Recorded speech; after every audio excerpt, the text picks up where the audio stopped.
नमस्कार दोस्तों, मेरा नाम विवेक कुमार है और आप देख रहे हैं ताज़ा न्यूज़ भोजपुरी। दोस्तों, आप सभी को बता दें, बिहार के काराकाट जिला से पवन सिंह चुनाव लड़ने वाले हैं और वहां पे बीजेपी को काफ़ी कड़ा चुनौती देने वाले हैं पवन सिंह, क्योंकि पवन सिंह 10 साल बीजेपी के स्टार प्रचारक रह चुके हैं और अभी पवन सिंह को बीजेपी ने बंगाल से चुनाव लड़ने के लिए ऑफर दिया था, लेकिन टिकट वापस करने के बाद दोबारा पवन सिंह को टिकट नहीं दी बीजेपी।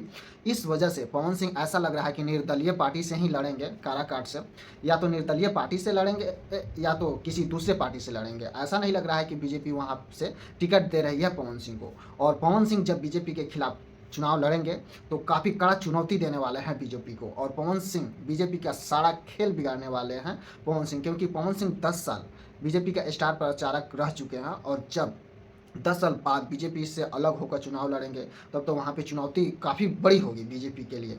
खासकर बीजेपी अभी फ़िलहाल सत्ता में है और उनके लिए चुनाव जीतना बड़ी बात नहीं है, लेकिन वहाँ पे पवन सिंह जहाँ से चुनाव लड़ रहे हैं वहाँ पे काफ़ी कड़ी चुनौती देने वाले हैं पवन सिंह, क्योंकि पवन सिंह एक तरह से बीजेपी का ही सदस्य थे पहले, अभी फ़िलहाल अलग हुए हैं। अब ये पता नहीं है कि निर्दलीय से लड़ने वाले हैं या किसी दूसरे पार्टी से लड़ने वाले हैं, लेकिन पवन सिंह ने अनाउंस कर चुके हैं कि वह काराकाट से चुनाव लड़ेंगे।